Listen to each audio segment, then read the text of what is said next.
শুভ দুপুর বন্ধুরা। তো আজকে দেখো রবিবারের মেনু কি হচ্ছে তোমাদেরকে দেখাই চলো।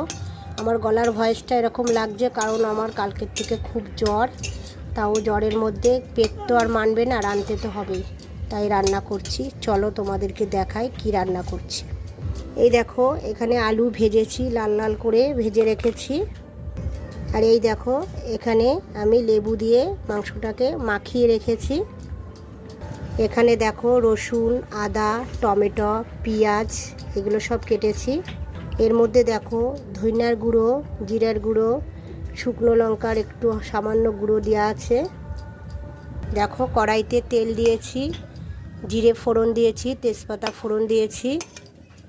পেঁয়াজগুলোকে আমি দিয়ে দেব।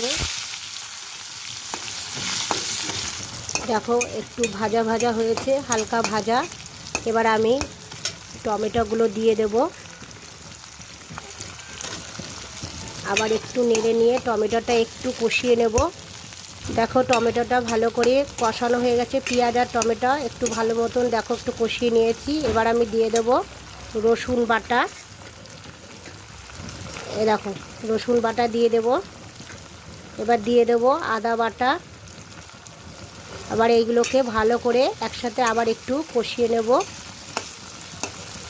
দেখো আমার সব কটা ভালো করে কষানো হয়ে গেছে, দেখতে পাচ্ছ। এবার দিয়ে দেব যে মশলাটা রেখেছি, এই মশলাটা দিয়ে দেব। আবার এর সাথে ভালো করে কষিয়ে নেব। আমি অল্প করেই মশলা দিয়েছি। আমার ভালো করে সব কষানো হয়ে গেছে।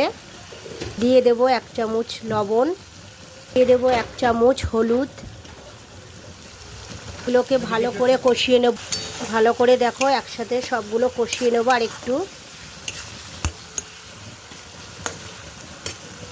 শুনেছি নাকি মশলা দিয়েছি, সেই মশলা করা জল দিলে নাকি রান্নার স্বাদ বাড়ে। তো যাই হোক, সেটা ঠাকুমার আমলে, মা ঠাকুমার আমলে কথা শোনা, তাই দিয়ে দিলাম সেই মশলা বাটি ধোয়া জল।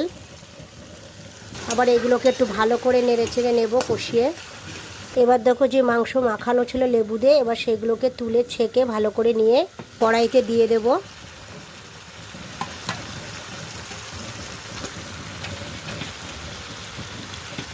ওটা এবার মাংসটা এর সাথে মশলাগুলোর সাথে ভালো করে কষিয়ে নেব।